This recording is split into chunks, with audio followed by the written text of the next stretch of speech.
There is something crazy going on right now in the planner sticker world, and I want to share it to spread awareness to a larger audience, but also talk about how to protect yourself when you are dealing with resellers and fraudulent goods.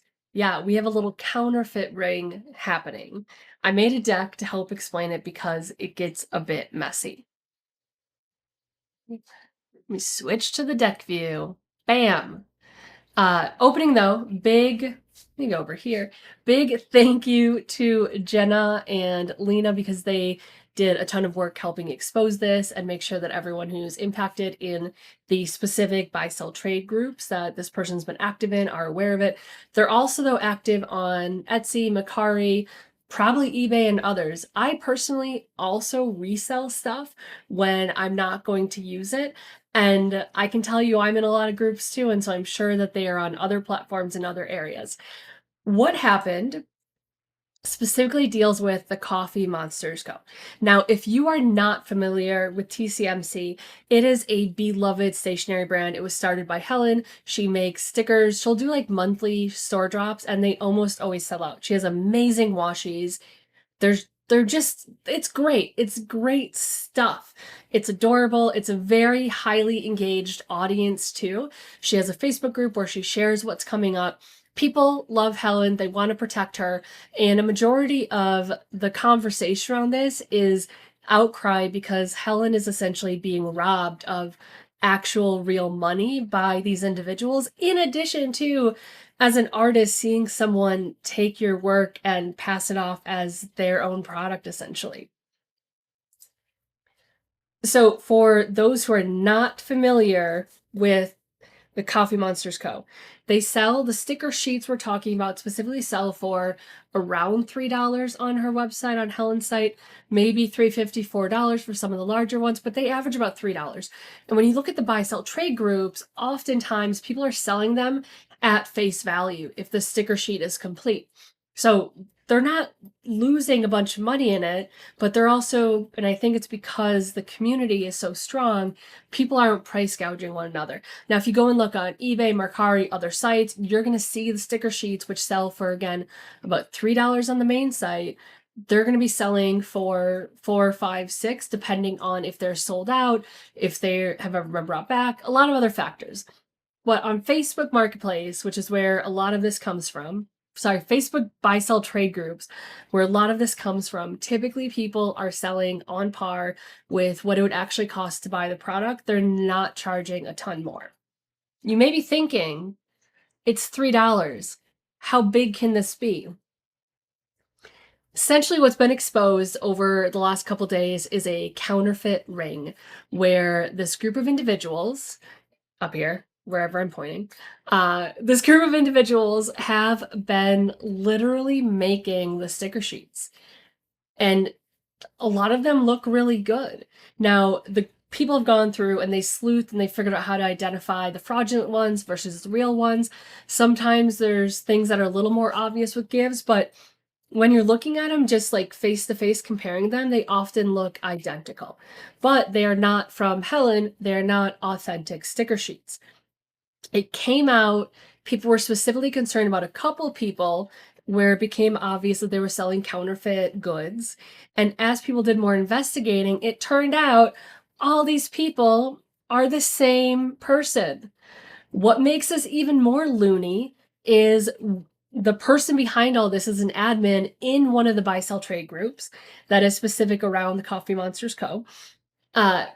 On Facebook, if you're in any of these groups and you go back and like look at past postings, or if you've ever interacted with any of these individuals, people have reported that like Valentina introduced them to Isabrat. So they're interacting with each other as if they're different people, doing introductions to each other.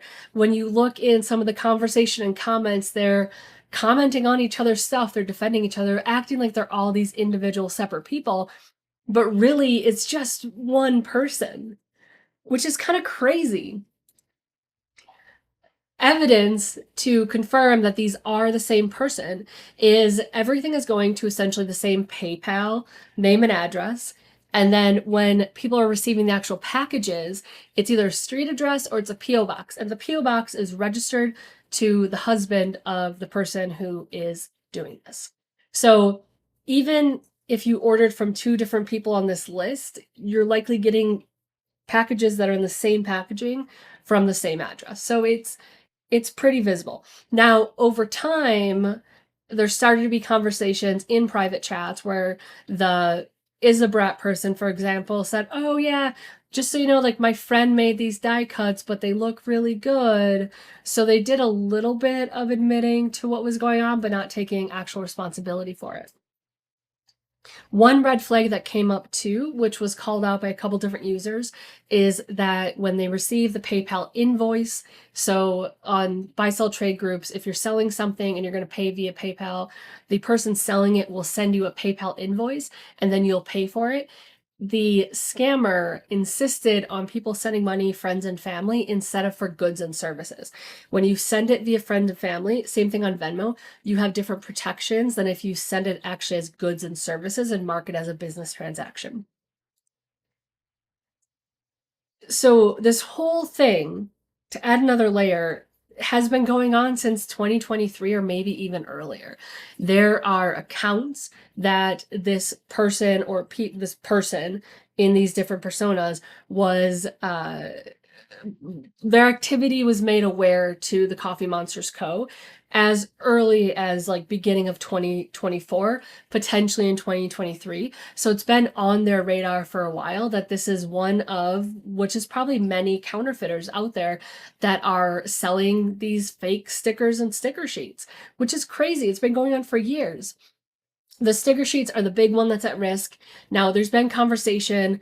Could the scammer have recreated some of the practices that are used to create stickers with a foil or some of the die cut or some of the other ones? Potentially. And they also there have been a couple of Post-it note packs that are designed that look like those are also fake. So definitely sticker sheets and die cuts are impacted, likely also Post-it notes. It could even be more. Who knows? We don't know for sure.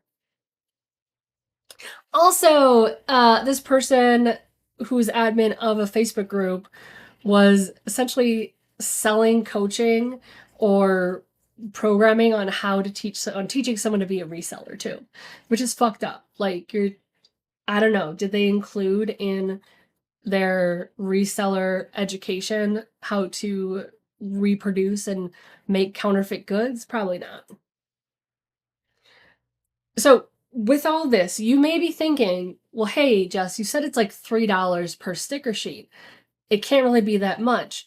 I went through and I looked at a lot of the postings that were made by these different characters in just the 2 groups that I'm in.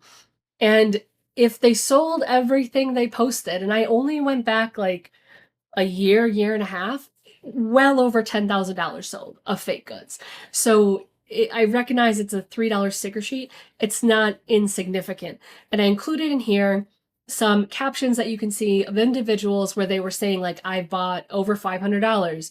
One was close to $1,700. So this adds up. Helen is likely been impacted well over maybe $20,000 in actual goods that were sold, that were counterfeit. Plus, she probably has damages to brand identity. There's other claims. I don't know law in Canada. I don't know shit about Canada. In the US, though, I know that there would be additional claims that could be made, and this counterfeiter was acting and selling in the US, so there might be some gray area there.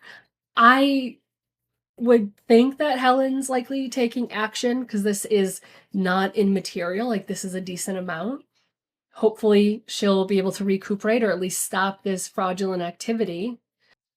And lastly, I would say it's really important that we as human beings look out for each other, especially in today's world with the economy, how it is. A lot of people are starting their own business because they're just not able to get hired. They got laid off and they're trying to put food on their table.